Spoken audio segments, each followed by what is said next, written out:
what has happened here is the French declared war on the Prussians.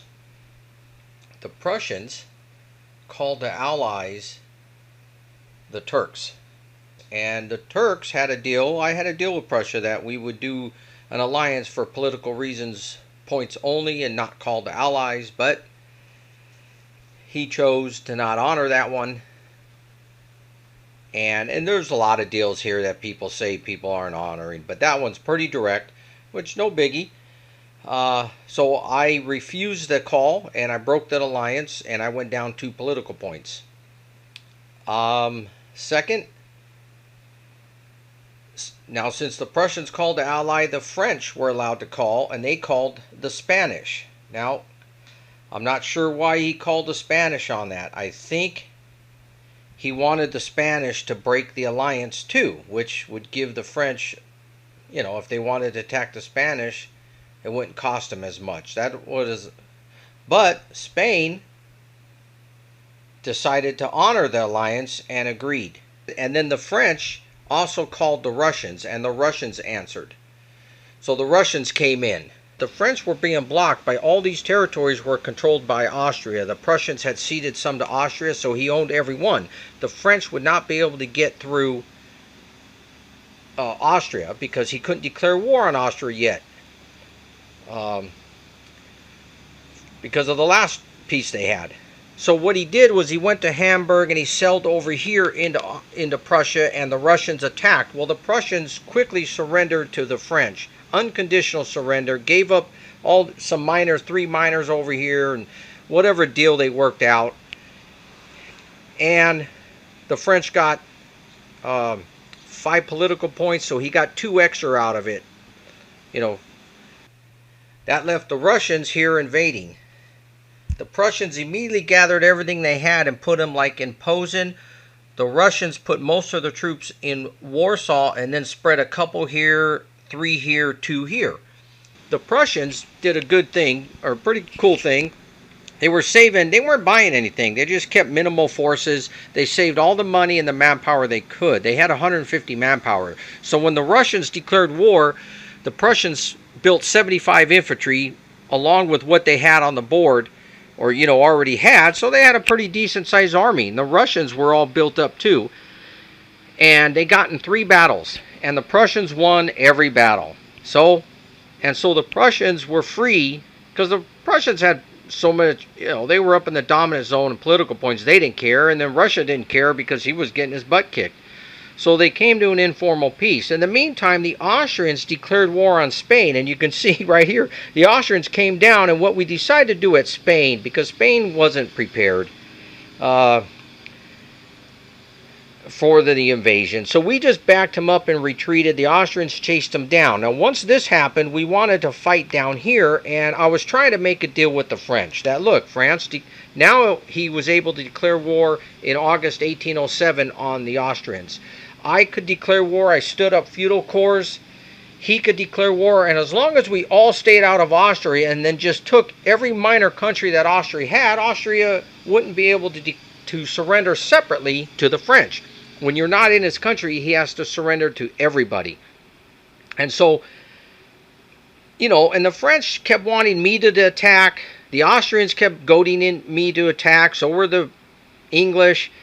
And, I'm like, no, that was dumb. I had everything to lose if I attacked by myself. I would get left holding the bag. And I'm winning the game. And, no one likes that. And they want to get me. So I wasn't going to attack unless I had assurances from the French that they were going to stay in this war so we could just gobble up the Austrian army here. He had a perfect chance to get the Austrian army stuck down here and defeat it. And he didn't do it. They went and made a deal. He walked 1 corps into Tyrol right there. And the Austrians surrendered to him. And he got another fight. Now, it cost him 5 points to declare war on Austria because they were allies. So, that became a moot point. That's a wash. But he might have picked a marriage, which gave him another 2. And then he took more miners from Austria. But you can see here, Austria still holds some miners here.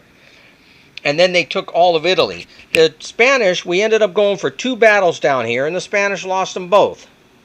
So then we ran to Sicily. We blocked the waterway. The British ships came over and picked up the Austrian troops, and they sailed to Malta while the Spanish went back this way.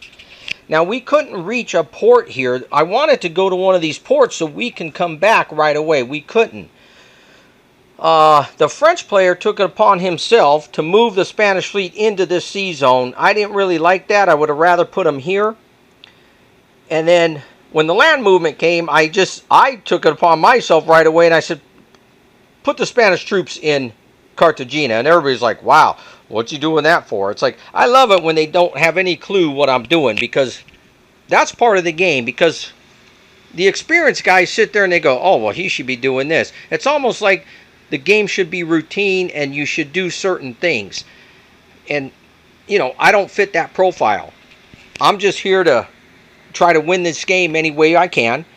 So my point of putting the Spanish back here at Cartagena was I can now get the fleets into the port, and I'm going to come back. Because what's he doing at Malta with the Austrians? Obviously, the Austrians have been dying to declare war on me. So he took care of the Spanish behind his back.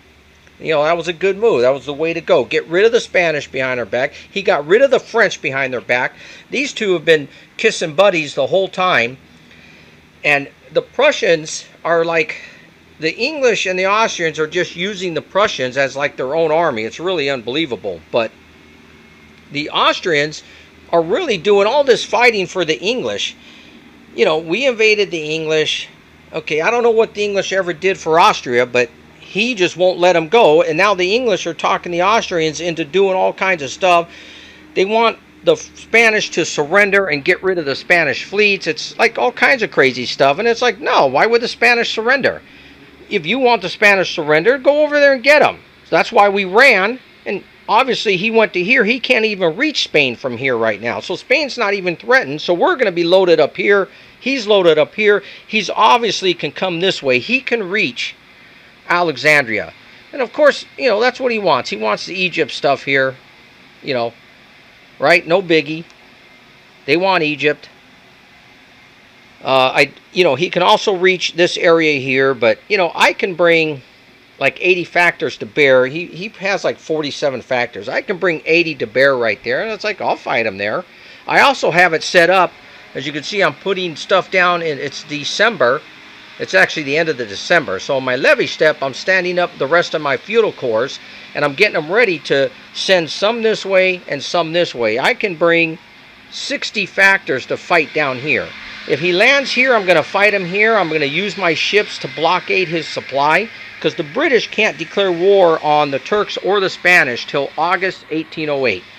So until then, we're going to run around and block his supply. The only thing he's going to be able to do is take Cairo. If he takes Cairo, then he can have his own supply here. So that's what I'm going to wait for him to do, is get to Cairo. I'm going to have my army right here at Jerusalem, and then I'm going to fight him. And I'll lose some, you know, right? And then I got some reinforcements that'll come back in, then I'm going to fight him again. So I can go for 2 battles, win or lose. And we'll see how long he can hold out. Then the reinforcement phase will come, and he's going to try to reinforce, and that's what me and the Spanish are going to try to look out for, is try to stop this reinforcement.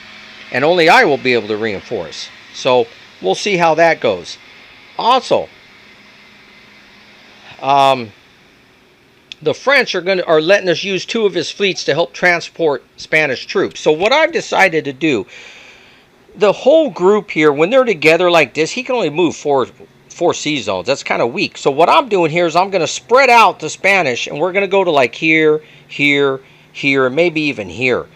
And that way we have 6, we can move 6 sea zones, and from here we can go over, we can send the Spanish army right over here to help reinforce this battle. So, you know, what I want to do is get this force caught. I mean, the Spanish player wants to go back into Italy, but I don't see that as anything that's going to work out. I mean, the Austrians would love us to go right back on land. He has 4 corps there, 3 more there. He has a stack of 10 men here.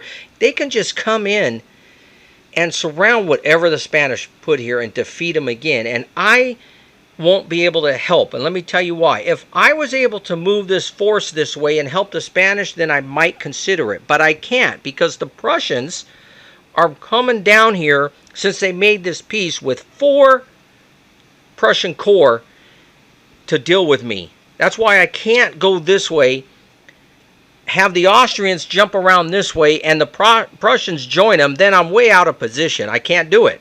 So Italy is not a very good spot for me. And if I can't help the Spanish here, I don't think it's a very good spot for the Spanish right now. So we want to annihilate this army. If we can beat up this army, then we'll come back and deal with Italy. We are now we are going to start January 1808. So if you look at the victory point totals, I've gone down. I was staying up here at 9. I've been up there quite a while. I went down to 8. Which is still great for the Turks, man. I'm going to collect 8 again. The Austrians were way up here, winning 2 battles from the Spanish and taking all their territories. But when the French attacked, he made the Austrians surrender right then and there. So he cut some kind of deal with that, and the Austrians went all the way down. So the Austrians didn't quite get what they should have out of there, and they're going to try to get it from me now by attacking me. But he's going to attack me, and since we have a royal marriage, he's going to go down 4. And then, you know, we ain't surrendering. So, you know, I tried to talk to the Austrians, the Prussians, even the English to try to work out something with them. Since, you know, we beat them down, and the French were starting to grow. So, you know, I'm trying to go and help the guys that are getting beat down now. The French don't need the help. Well, they wouldn't do it. They didn't want it. Okay, fine. So I told them, you guys are throwing me right back in the French camp. And they did. So now I'm for the French. And if the French end up winning the game, it ain't going to be my fault. It's going to be these guys' fault right here. The Austrians and the English. They let him back in the game. Or he shouldn't be able to. I don't see that happening. Because the only reinforcement he can do is from this spot. And what I'm going to do is I'm going to take the Turks' fleet and I'm going to come over here and blockade it. I think I'm going to attack it. Maybe I can win. It belongs to the British, but he don't get a police one, and I win wind gauge. They got nobody garrison the city. He don't get the cannons, and I get wind gauge. So I'll try that, and then I'll still stay in the blockade box, and then he has to run it, and then I get another fight with him there. So I'm going to do that. That's the only reinforcement he has besides this. So this is all he has, and if I can win this battle, he won't get these guys off either. Okay, this may be a little dark again, sorry. But we went ahead and took 2 turns. And now the British get to move last in the Navy, so I had to move first. And I took my fleet from Smyrna and I went into this port because I'm allowed to attack the English ships there if the Austrians and the English combined movement, if they announce that, and there's troops there that can be loaded.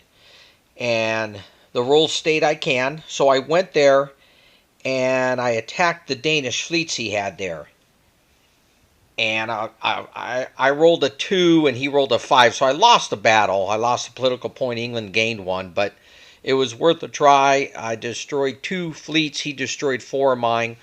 But then he separated one of his British fleets out of this stack that he had at Malta, and he brought it over, and then he combined these 2 like that, picked up a couple men and brought them up here because he combined with the Prussians in this area now.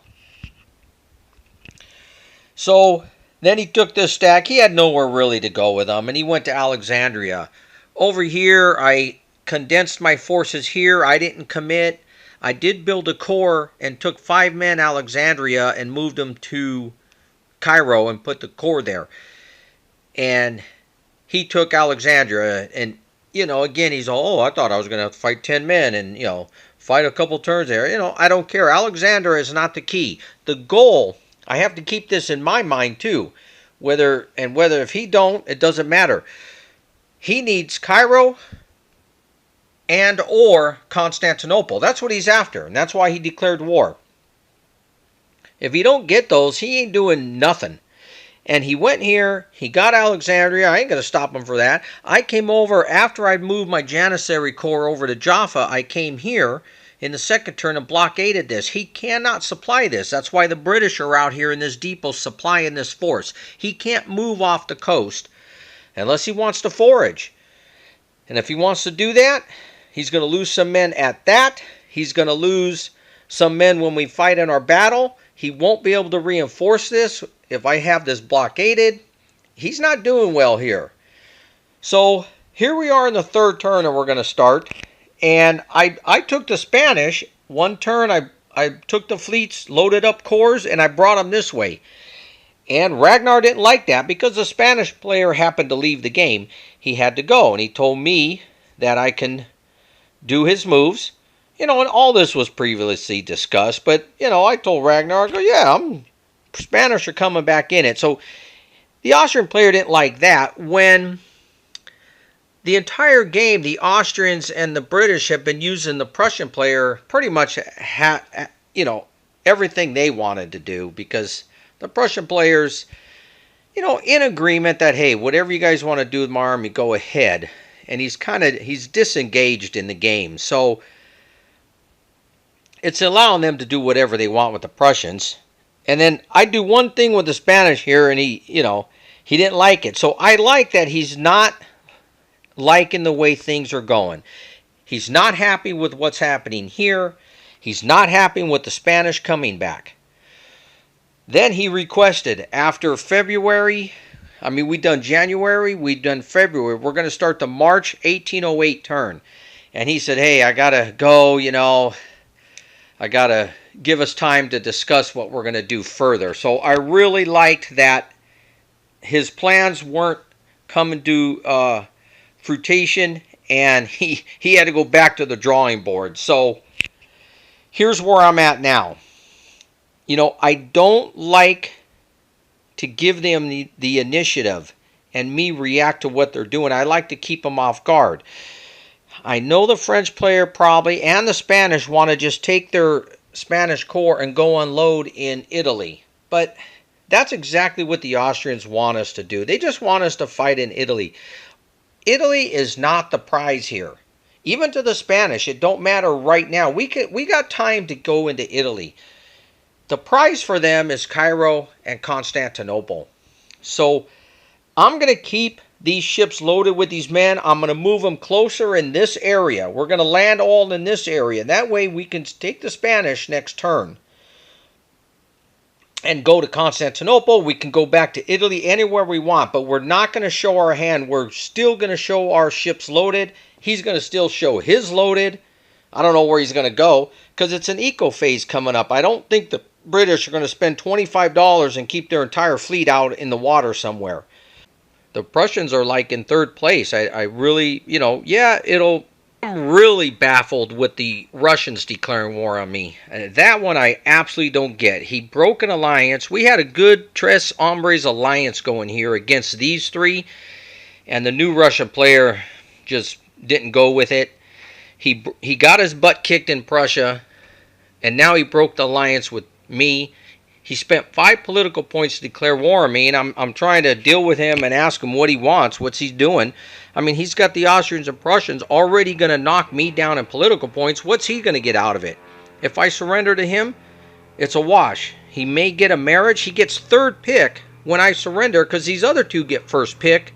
You know, the way the surrender turn go, right? The guy who declares war first gets first pick on the surrender terms, so he gets third pick and then sixth pick. I don't really see what he's getting out of this, unless they must have offered him some crazy stuff. I don't know. So I'm really baffled with why the Russians did that. So, you know, it is what it is. I've tried to offer him some things, and he's not going for it. So I'm just going to hold out. You know, Thomas has asked me why I just wouldn't surrender. And, well, if you guys aren't offering me anything good, then why should I surrender? If I'm going to have the same screwed terms now or 5 months from now, then I'm going to wait 5 months from now. Why not? Keep you guys, the longer you guys have to spend money fighting me and supply. They've been spending a lot of money on supply down here, over here. But I backed up so that if I go last, he wouldn't be able to hit me in this mountain spot, because I'm worried about, yeah, I'm in the mountains, but I'm still worried about the 100 factors. If he rolls good, I mean, 1 round and I'm done. So I backed up And that's why I backed up. You know, I'm playing a few turns ahead here. He can't reach this force. And if I choose to go last this turn, which I'm gonna, because I want to jump on this force when he lands, and I'm going to take everything there and hit it. So if you look right here, here I am at war with 3 countries right now, and I'm still collecting 8 political points, which is more than what I need to keep the victories up. I'm expecting in the next 3 turns, I'm going to try to stay in the 7. I'm not going to economic manipulate this turn at all. You know, I've been doing it lately, every turn, 1 or 2. This turn I'm not, because I want the money to build troops, because I'm expecting to lose some, and I want to rebuild them like over here. I'm going to rebuild them like here. And this is where I'm going to make my last stand. They're going to see the Russians aren't over here, which I like. I really like them coming into here. And I'm going to try to stay back in this area and maybe a mountain stronghold right here. Remember, I don't have to surrender until he takes every territory I have. And this could be my last holdout. So, this is what we got right now. He moved into Sofia. I left the corps there, so he moved into it, and then I decided to stay there. I'm not going to attack him. He outnumbers me, but I did bring my 2 Turkish corps here. I had stood down an Anatolia infantry corps over here and brought it up. But since Charles left, I kind of disbanded this, and I stood down 2 cavalry corps from Anatolia. I wasn't reading the cavalry corps right. And if he gets a corps inside of Anatolia, I won't be able to stand him back up. If I realized that, I would have just probably marched him. But I did move around and cut his supply off. So his supply really is cut. But I did screw up with the Spanish corps I had here. I knew Charles would get an easy victory if he landed here, so I moved him to Toronto, thinking Charles couldn't reach. But I didn't really pay attention to that little line right there that he can get into Toronto. And I screwed up, and he annihilated 2 Spanish corps. Sorry, ally. My bad. But, you know, I always say you can't really complain if you're not going to be here, if you're going to miss the session. So, sorry. Anyways. So I'm holding out here. I got the Russians coming into here. The Russians will probably go first. And then if they move down to here, I'm going to have to back up to Constantinople. I'm forced to. He won't even have to fight me. So this is what it looks like. The Austrians, Russians, 4 Russian corps, 4 Prussian corps, 4 Austrian corps. They're all on Adrianople and laying siege. I left 1... Anatolia feudal corps there to hold on to Adrianople. There's only like a couple garrison there, yeah. The entire Turkish army is right there except for the Janissary Corps, 1 Bosnian Corps, 1 Serbia Corps. Because I'm still holding on to these capitals because I was playing around with their supply. At the end of the quarter, the Austrians had spent $92. The Russians had spent $43, and the British had spent $13, and all that spent on fighting me. So I'm quite happy with it. I've gained 1 political point, and I've lost a political point, so I'm even, and the British have gained 1 political point. And I believe the Austrians have gained 2 political points, and that's it. That's all I've been giving them. I'm not trying to give them a bunch. And now, here at Constantinople, I have 7 men on this depot. But the Russians go first. And they brought the Russian ships around. And they can come into Dardanelles next turn if they lay siege to Constantinople. This turn, I wasn't too worried about it because the Russians can move first. They don't have to combine move. And the Russians have 8 corps they can attack me with. The Navy moves first. They won't be able to enter the Dardanelles. So it don't do them any good to attack and go first. So I still can retreat the Bosporus. I can still retreat across it and start going back to this way. I mean, the Russians can start I've looked at it. If he builds militia and a corps, he can come rushing down this way, but that's where this Janissary corps is heading to, and we're probably getting a fight for Armenia. If I lose Armenia, and of course I have to surrender. And that was my game plan, to keep fighting until the British came in the game, because the British wants to come in too. I'm not going to surrender separately. I've already told you that. And I'm going to hang on till they all. But they offered me a deal because they realized I can keep running.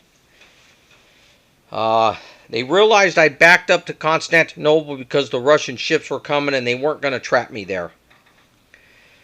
So they made me an offer. It's not a great offer, but it's still a better offer than I would end up with. The French, who's my ally, and you know, he's given me $20. I've ceded him Cyrenaica, Tripoli, Palestine. Of course, he wants the big one, Egypt here, or he would have loved Tunisia. The Russians just took it. But I added up all the French manpower points, and he has like 30, I think it was 32 right now.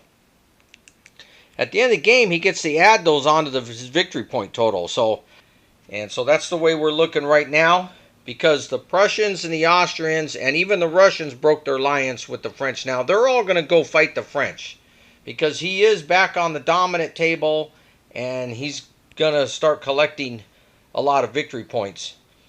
And he will be able to attack the Prussians in winter. So that's another reason why the Prussians won't stay here anymore. It'll just be the Austrians and Russians if I continue to fight. The British can always land anywhere, because I'm thinking if I continue the fight, I can't get back across the Dardanelles once I retreat over, because the British or the Russians, their fleets are going to hold it. And then I can't cross back, so I will never get Constantinople back. That's the other thing. Well, after much deliberation and communication with people that are better at this game than I am, I've decided not to take the deal. Even though it was a pretty good deal, it was an okay deal. Really what I can't get past is they want me to send my army to Europe and fight the French, and I don't want to do that. Why should I have to do that? I mean, I'm already losing 8 political points on the surrender. They want me to lose 5 more by attacking the French. And I just want to stay out of that. So it's probably stupid, but I'm going to go ahead and retreat and see how this one plays out. Now, as the game goes on, I must say I'm more and more impressed with Ragnar's play, who's playing Austria, who is in a difficult spot. They got to deal with the French all the time, and then they got to be worried about getting backstabbed all the time. And but he's done real well. He got in the first war with the France and got a conditional surrender from the French, which could have been worse if he didn't get backstabbed. Then he had to surrender conditionally to the Turks and the Spanish. And then he got in a second war with the French and surrendered to them unconditionally right away. He declared war on Spain, took all of Italy, and then turned around and declared war on me and is fighting me, and he's still, you know, doing pretty decent in the victory points. He's like in 3rd or 4th place or something. So really good play by Ragnar. Anyways, till the next video.